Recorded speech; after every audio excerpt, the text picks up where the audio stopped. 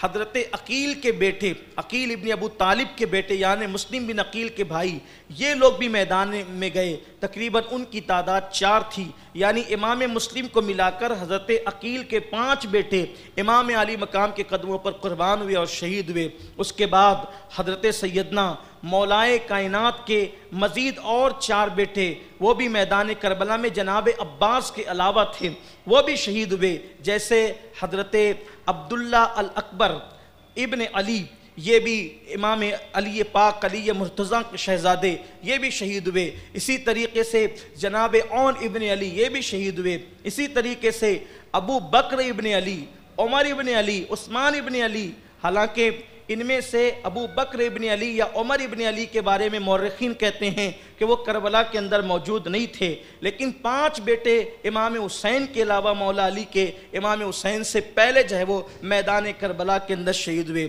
اس کے بعد امام حسن کے بیٹوں کی باری آتی ہے۔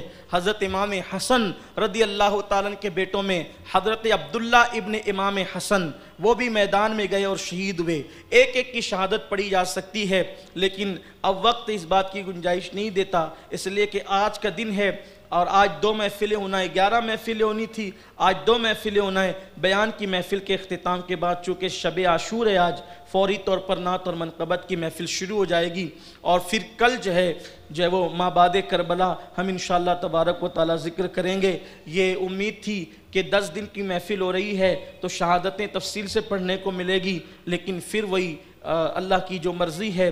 تو حضرت عبداللہ ابن امام حسن یہ امام حسن کے بیٹے ہیں۔ میں نام صرف اس لیے لے رہا ہوں تاکہ میرے نوجوانوں کو پتہ چلے کہ کس کے کتنے بیٹے جو ہے وہ میدان کربلا کے اندر شہید ہوئے۔ حضرت عبداللہ ابن امام حسن یہ گئے، یہ بہت طاقتور تھے اور بڑے جو ہے وہ بہادر تھے۔ انہوں نے یزیدیوں کے چھکے چھڑا دیے، اور تقریباً مورخین نے لکھا ہے کہ 520 یزیدیوں کو انہوں نے اکیلے قتل کیا۔ عبداللہ ابن امام حسن اتنے بہادر تھے یہ۔ پھر اسی طرح ان کے بھائی حضرت احمد بن امام حسن، ان کا نام محمد احمد ہے، ابن امام حسن، یہ بھی میدان کربلا میں شہید ہوئے۔ اور پھر اس کے بعد امام حسن کے تیسرے بیٹے حضرت سیدنا امام قاسم رضی اللہ تعالیٰ عنہ، یہ حضرت امام قاسم امام حسین کے بڑے چہیتے تھے، امام حسن کے بھی بڑے چہیتے تھے اور امام حسین کے بھی بڑے چہیتے تھے، بہت خوبصورت تھے، بڑے حسین تھے۔ ابھی ذکر آتا ہے ان کے بارے میں، مورخین نے لکھا ہے کہ امام حسین کی جو چھوٹی شہزادی تھی سیدہ سکینہ رضی اللہ تعالیٰ عنہ، جیسا کہ آپ نے سنا کہ بعض مورخین نے ان کا نام سکینہ بھی لکھا ہے، بالخصوص ہمارے بعض علماء اہل سنت نے ماضی قریب کے انہوں نے سکینہ لکھا ہے، لیکن عوام میں ان کا نام مشہور سکینہ ہے۔ جیسے کہ اصل تلفظ جو وہ زلیخہ ہے، لیکن عوام میں مشہور زلیخہ ہے، اس طریقے سے نام کا معاملہ ہے۔ تو جناب سکینہ یہ چھوٹی صاحبزادی تھی، شہزادی تھی امام حسین کی، اور ان کی نسبت امام قاسم کے ساتھ طے ہو چکی تھی۔ البتہ نسبت طے ہونے پر اکثر مورخین کا اتفاق ہے، لیکن یہ جو بات لوگوں کے درمیان مشہور ہے کہ معاذ اللہ کربلا کے اندر ان کی شادی ہوئی، یہ بات صحیح نہیں ہے، یہ بات غلط ہے۔ یہ جو ہے وہ اس سے ہمارے اکثر اہل سنت کے مورخین نے اختلاف کیا ہے۔ تو امام قاسم کی نسبت امام حضرت سیدہ سکینہ کے ساتھ طے تھی۔ اب جب اپنے بھائی کو جو ہے وہ شہید ہوتے ہوئے دیکھا، چچا شہید ہو گئے، وہ سب ایک کے بعد ایک جانثاری کرنے لگے۔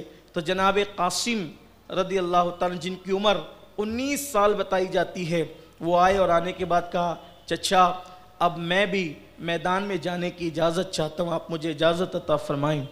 حضرت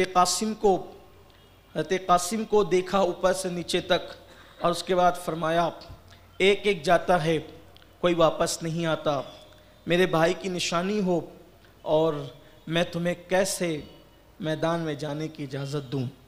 دیکھیے یہ قدرت کا نظام قدرت ہے۔ ایسا بھی ہو سکتا تھا، آپ توجہ کریں، دھیان دیں، ایسا بھی ہو سکتا تھا کہ پہلے امام حسین شہید ہو جاتے، بعد میں سب شہید ہوتے، لیکن امتحان کتنا کڑا ہے، امتحان کتنا سخت ہے قدرت کی طرف سے کہ نگاہوں کے سامنے سب لختے جگر، چہیتے، لاڈلے سب کٹ رہے ہیں، اور امام کو آخری میں شہادت کا جام پلایا جا رہا ہے۔ مطلب کیا ہے کہ بتایا جا رہا ہے کہ ہم جسے اپناتے ہیں، جسے اپنا بناتے ہیں،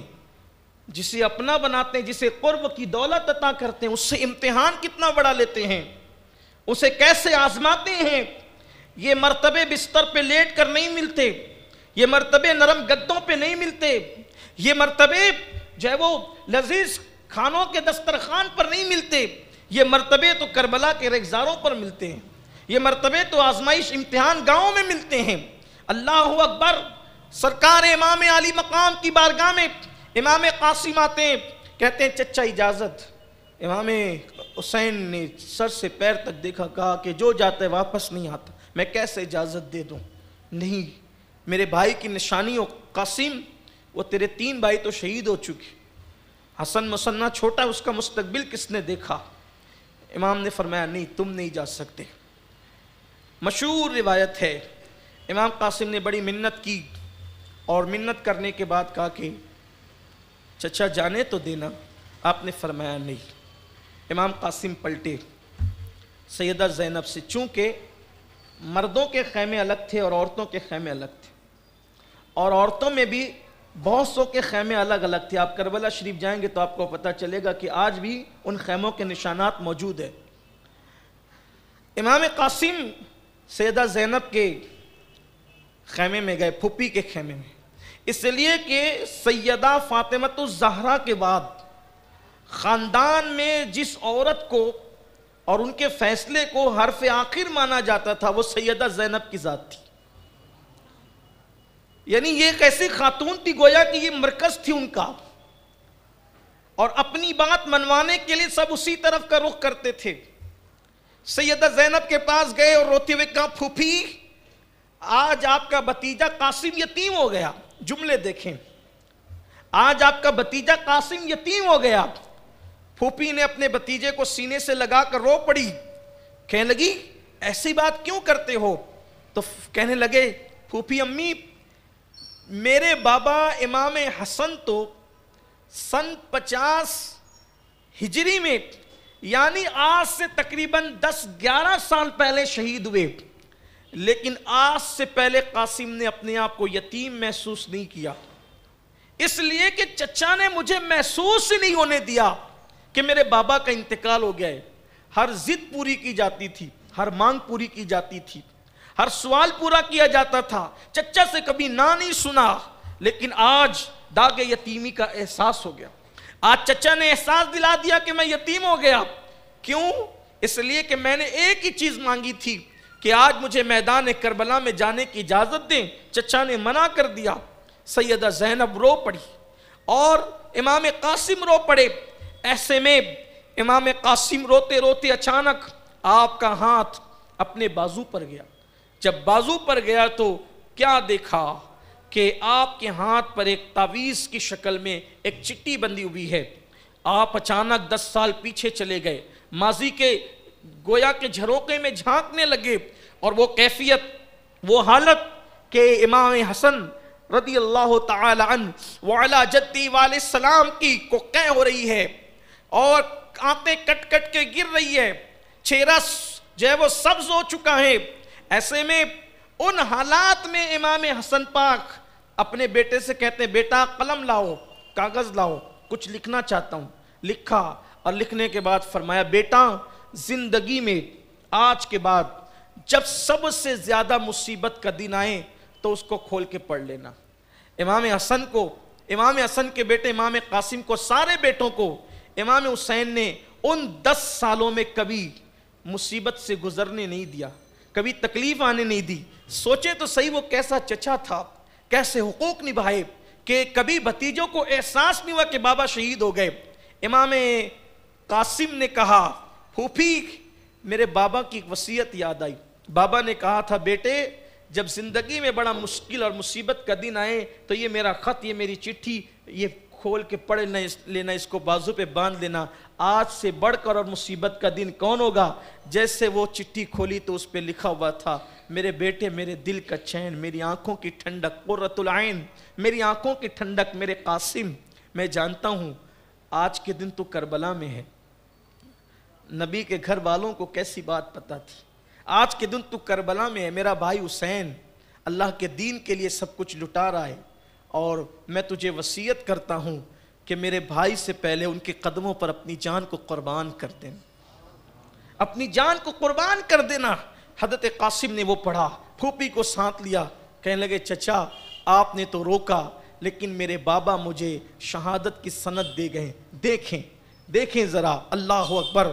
جس وقت وہ آپ نے خط دیکھا، یہاں پر ہمارے اہل سنت کے بڑے عالم حضور مفتی اعظم کے خلیفہ حضور سیدی بدر ملت مولانا بدر الدین رحمۃ اللہ علیہ اپنے خطبے میں اکثر ایک بات بیان فرماتے تھے. وہ کہتے تھے کہ جب وہ آپ نے وہ خط دیکھا، وہ چٹھی دیکھی امام حسن مجتبیٰ کی تحریر، تو آپ پر ایک کیفیت طاری ہو گئی اور آپ نے ہاتھ اٹھا کر اللہ کی بارگاہ میں دعا کی، اے اللہ میرے مولا، میرے بھائی حسن نے اپنے بیٹے کو میرے قدموں پہ قربان ہونے کی نصیحت کی، اپنی نسل کی پرواہ نہیں کی، اپنی نسل کی پرواہ نہیں کی اور اپنے بیٹے کو میرے قدموں پہ قربان ہونے کی وصیت کی. مولا تو مسافروں کی دعا قبول کرتا ہے. اس وقت حسین مسافر بھی ہے، جمعہ کے دن دعا مقبول ہوتی ہے، حسین جمعہ کے دن میں بھی ہے. تو مجاہد کی دعا قبول کرتا ہے، حسین مجاہد بھی ہے، جہاد میں بھی ہے. تو مظلوم کی دعا کرتا ہے، حسین مظلوم بھی ہے. میرے اللہ میں دعا کرتا ہوں کہ میرے بھائی کی نسل کو قیامت تک کے لیے باقی رکھنا. گویا کہ اشارہ دیا گیا باقی رہے گی، اور اس کے انعام میں آپ کے بھائی حسن کے یہاں ایک ایسا شہزادہ پیدا کریں گے جو مقام نبیوں میں آپ کے نانا کو دیا گیا ہے، وہ مقام ولیوں میں حسن کے بیٹے عبد القادر جیلانی کو عطا کرے.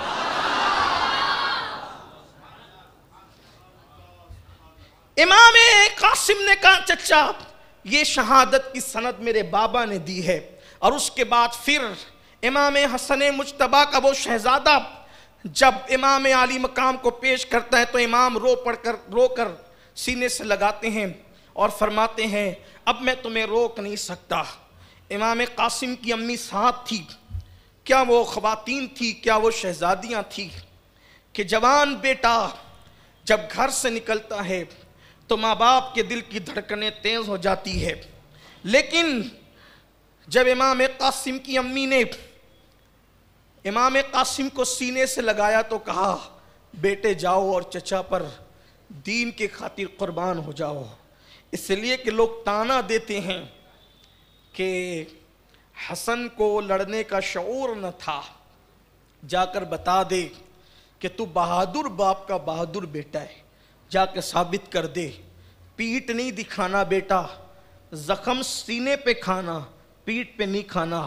اور ماں بیٹے کی پیشانی چوم کر کہتی ہے کہ اب تیری اور ہماری ملاقات جنت میں ہوگی انشاءاللہ. کیسی وہ خواتین تھی، اللہ کے دین کے لیے ان کے جذبات کیا تھے. آج بیٹا چہرے پہ داڑھی رکھتا ہے تو مائیں کہتی ہے کیا ملا بن رہا ہے، مولوی بن رہا ہے جو چہرے پہ داڑھی رکھتا ہے. انا للہ و انا الیہ راجعون. کیا منہ دکھائیں گی یہ خواتین اللہ کی بارگاہ میں، کیا منہ دکھائیں گے اللہ کی بارگاہ میں. اللہ اکبر.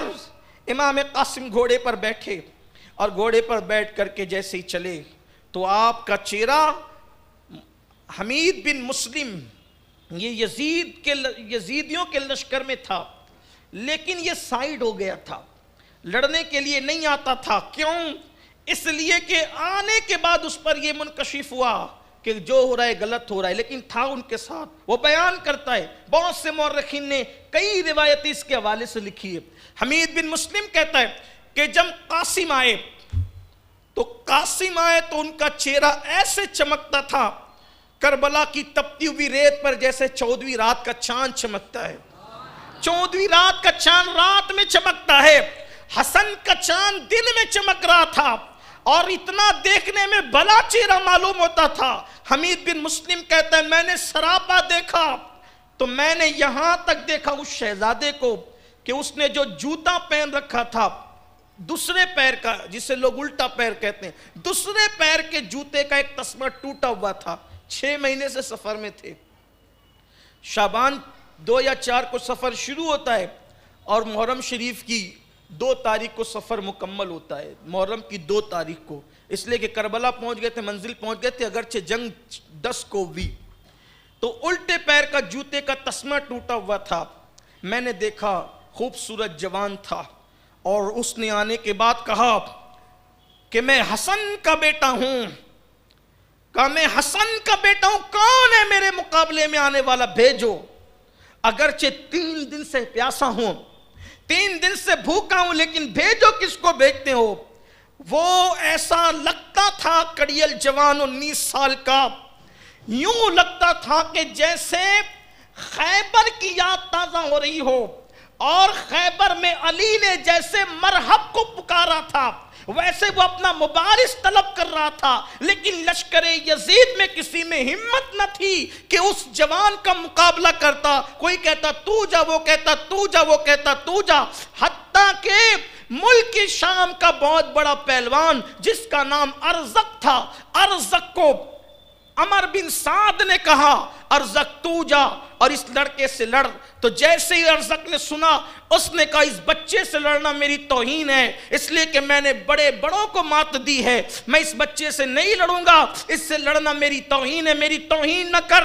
اللہ اکبر. اتنا سننا تھا کہ عمر بن سعد نے کہا اس کو بچہ مت سمجھ، یہ حیدر کا پوتا ہے، حیدر کا، اس سے لڑنا آسان نہیں ہے. اللہ اکبر. دشمن تھے لیکن احساس تھا کہ علی کا گھر بھی کیا گھر ہے کہ اس گھر کا ہر ایک بچہ جہاں پیدا ہوا شیر خدا معلوم ہوتا ہے. خدا کی عزت و جلال کی قسم حسین لڑنے نہیں گئے تھے. اگر حسین لڑنے پر آ جاتے تو 22,000 کو واپس جانے کا موقع نہیں ملتا. وہاں تو حق کا تحفظ تھا، وہاں تو باطل کو بے نقاب کرنا تھا. اگر لڑنے پر آ جاتے، جس کے بابا کی شان یہ ہے کہ ایک ہاتھ سے خیبر اکھاڑ کر پھینک دے تو 40 لوگ پھر اس کو مل کے اٹھا نہ سکے. فاتح خیبر کے شہزادے تھے، معمولی لوگ نہیں تھے. اور یہاں میں آپ سے کہنا چاہتا ہوں کہ ہمیں بھی بہادری سیکھنا ہے اس گھرانے سے. ہاں، صرف اپنے بال سنوارنے کے چکر میں مت رہو، صرف واٹس ایپ اور فیس بک کے چکر میں زنانہ فطرت اختیار مت کرو. مرد ہو مرد. اہل بیت نے ہمیں مردانگی سکھائی ہے، بہادری سکھائی ہے، جرأت سکھائی ہے، ہمت سکھائی ہے، شجاعت سکھائی ہے. ہم دہشت گردی کے مخالف ہیں، اس کے قائل نہیں ہیں، لیکن اللہ کی عزت کی قسم جب حق کی بات آتی ہے تو پھر ایسے ڈٹو جیسے کہ قاسم ڈٹے تھے، ایسے ڈٹو جیسے اون و محمد ڈٹے تھے، ایسے ڈٹو جیسے عباس علمدار ڈٹے تھے. جرأت و بہادری ہونی چاہیے اہل بیت کے ماننے والوں میں. ہم ظلم پسند نہیں کرتے لیکن زنانیت کو بھی پسند نہیں کرتے، نسوانیت کو بھی پسند نہیں کرتے. یہ اپنے اندر جرأت کربلا پیدا کرتی ہے. امام قاسم نے کہا بھیجو، کس کو بھیجتے ہو؟ عمر بن سعد نے، شقی ابن سعد نے کہا ارزق تو جا. ارزق نے کہا یہ بچہ ہے، بچے سے میں نہیں لڑتا. تو اس نے کہا یہ علی کا پوتا ہے، علی کا، حسن کا بیٹا. یہ اس نے کہا دیکھ میرا ایک بیٹا جائے گا، پھر دیکھ کس کے 2 ٹکڑے ابھی تڑپیں گے.